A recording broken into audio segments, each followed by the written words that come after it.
Hello students, today we are back with the writing section. As you are well aware that CBSE has made certain changes in the writing section, so I thought it would be quite beneficial for you if we recap some of the things we already know. Since you have started your classes in the secondary level, you are familiar with different forms of writing. For example, you know how to write notice, how to drop diary entry, how to write letter writings, story writing, report, articles, etc. So all this comes under your descriptive writing. But before we begin, what is writing? How to develop your writing skill, you need to know all the 4 skills of language learning. First of all, you can see a quote written, writing is the painting of the voice. So it comes from within. So first of all, we are going to discuss about the 4 major skills, which are known as macro skills also in English language. The 4 skills of language learning are a set of 4 capabilities that allow an individual to comprehend and produce proper and effective interpersonal communication. These skills are listening, speaking, reading, and writing. LSRW. In order, gradually, these skills are developed in English.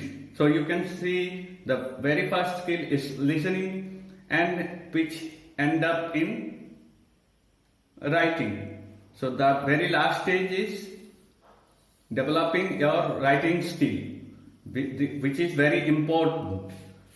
When we learn our native language, we usually begin with listening. Then we learn to speak, then to read, and finally we learn to write. Listening and speaking are brain input skills. Remember, listening and speaking are brain input skills, whereas reading and writing is brain output skills. Again, you have to remember, listening and reading. Listening and reading is considered as receptive skill, whereas speaking and writing is known as productive skills. Am I clear to you? Listening and reading is receptive skill, and speaking and writing is considered as productive skills.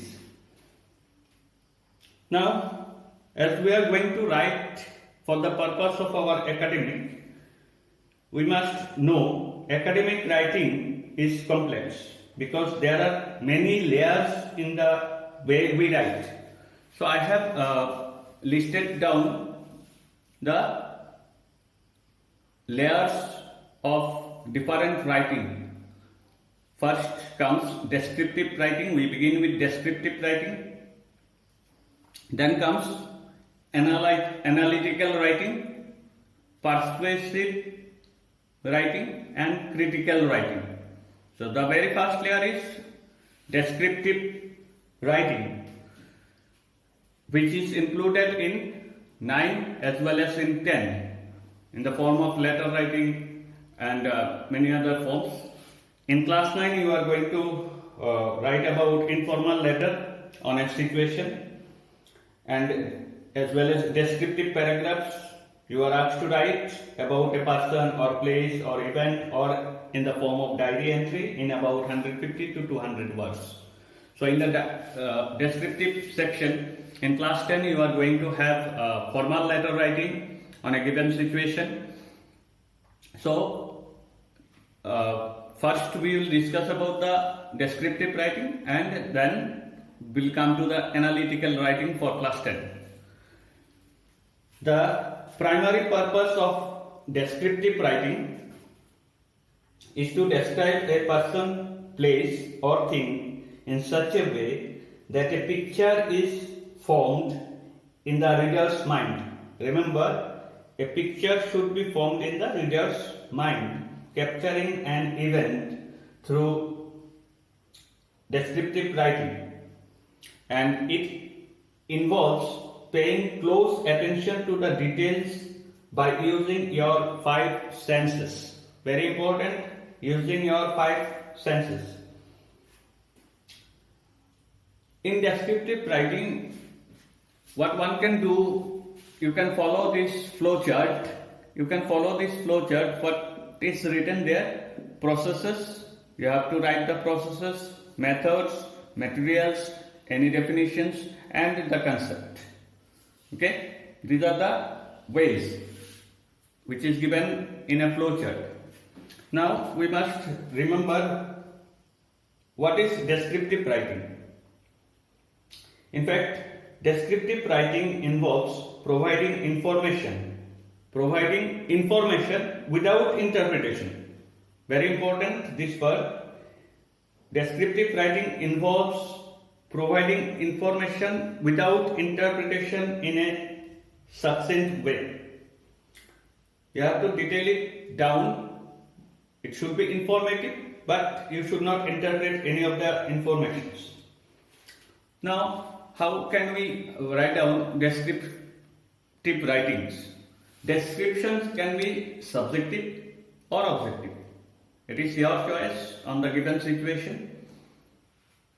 Subjective includes first person. The whole narrative will be in the first person. You can use colorful languages which should evoke senses and your emotions, and it can include dialogues too. Not in the letter writing section, in the story writing section, you can include dialogues also. In objective form of description, it should be in the third person account.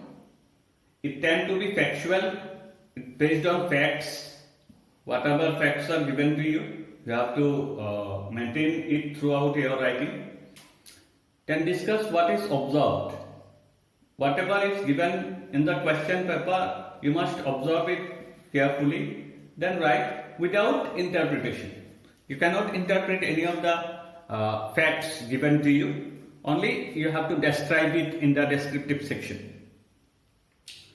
So, remember, the credibility of the author depends on the depth of description of the context and observation.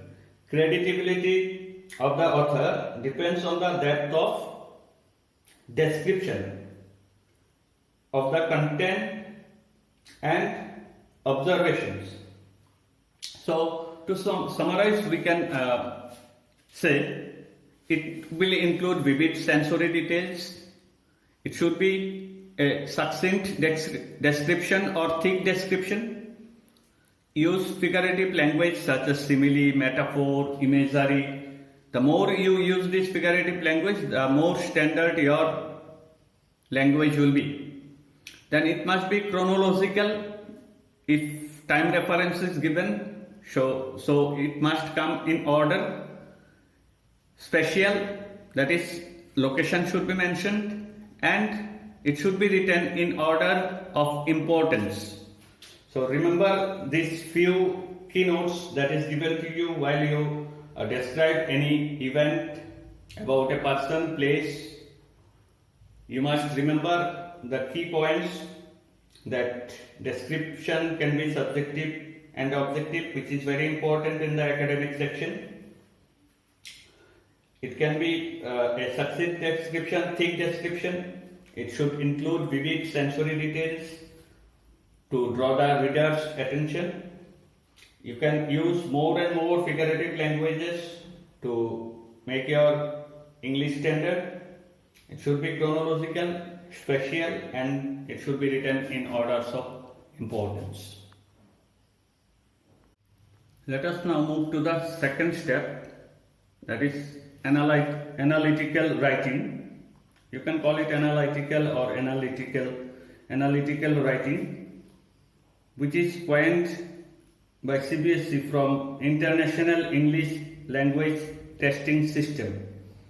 One type of exam is used for the foreign learners, and from there we have got this analytical paragraph, which is very important. If you have joined any company, you are going to get the data analysis. So analytical point of view, you have to analyze the data. As this concept is totally new to you, I thought since it is totally new, it will be better to discuss about analytical paragraph presently. So, when we talk about analytical paragraph, a question may arise in your mind, what is this analytical paragraph? See, earlier also in CBSE curriculum, analytical paragraph was there, but in some other form. We used to call it data interpretation. Sometimes it is visual input and sometimes verbal inputs. Now, what is data interpretation, which was used earlier in place of this analytical paragraph? Data interpretation is a method that is used to derive useful information from a collected set of data. The data has to be analyzed and utilized by the student to write a paragraph providing factual information. In simple words, you will see and you will be presented with the data in the form of a maybe chart, graph. It can be pie chart, bar graph, line graph, table, report, map, etc. Based on the given data, you will have to frame it into paragraph. Data interpretation have to give the details of the specified data in a precise, simple and crisp way. Now, these languages what we are listening now makes it a little puzzling for us.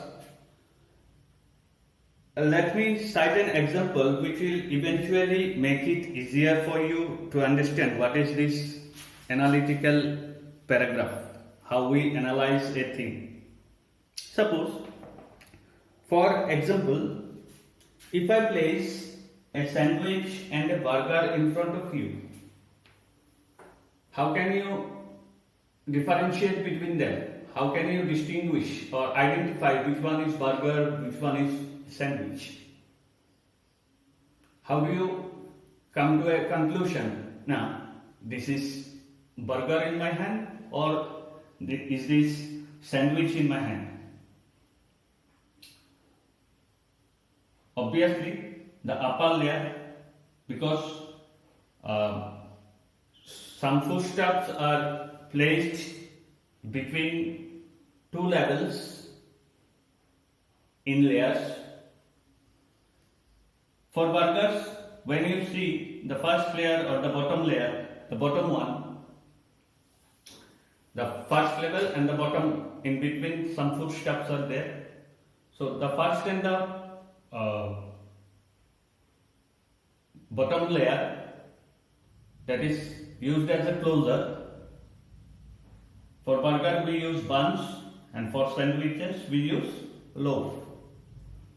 And in between you will have some foodstuffs like lettuce leaf, cheese, etc. As soon as you have noticed that it is made up of bun, you come to a conclusion that it is burger.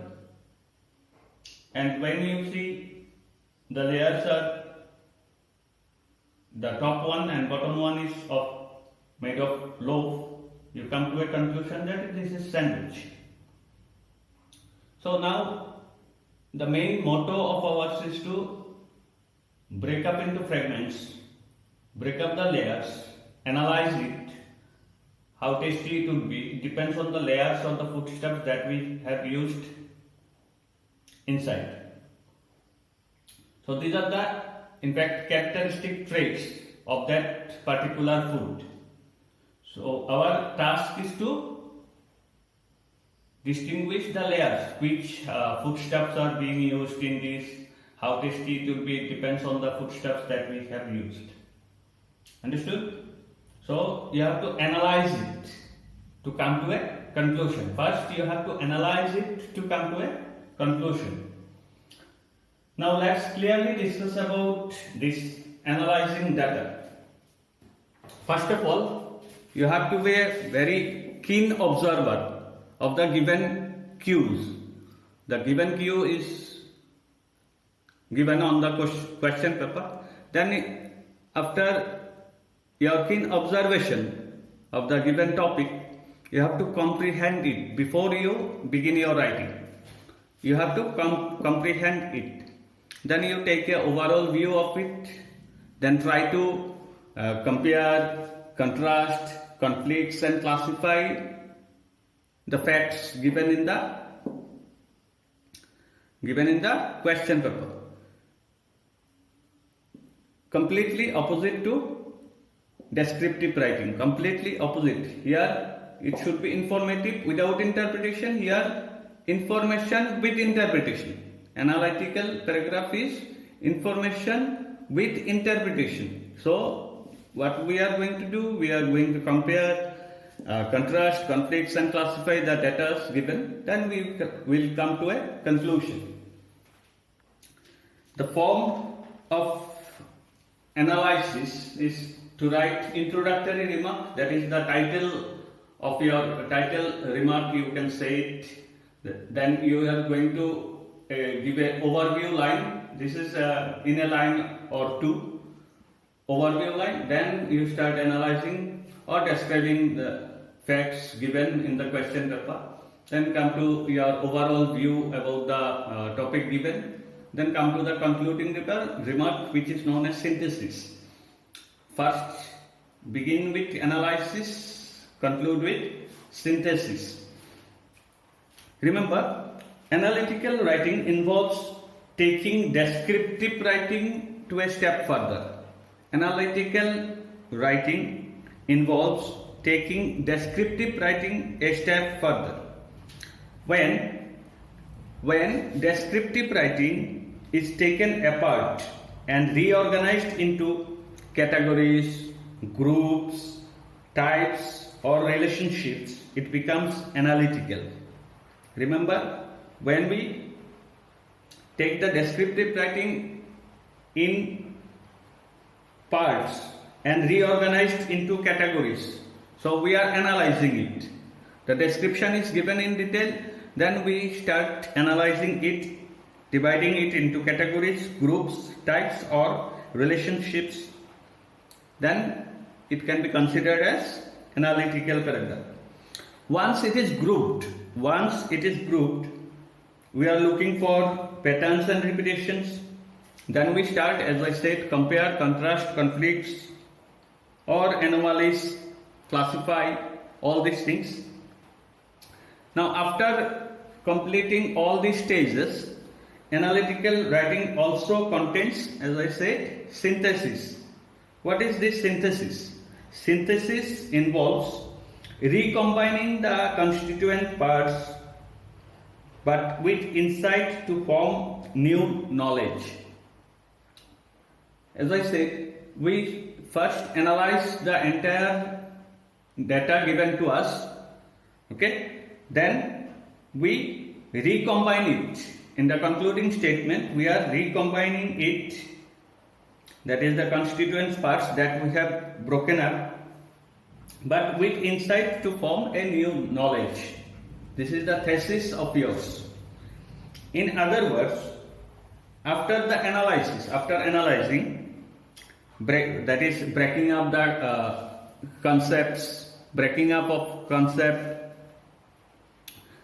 and issues into parts. After breaking up, we are drawing conclusion in the synthesis or concluding remark, conclusions about your analysis.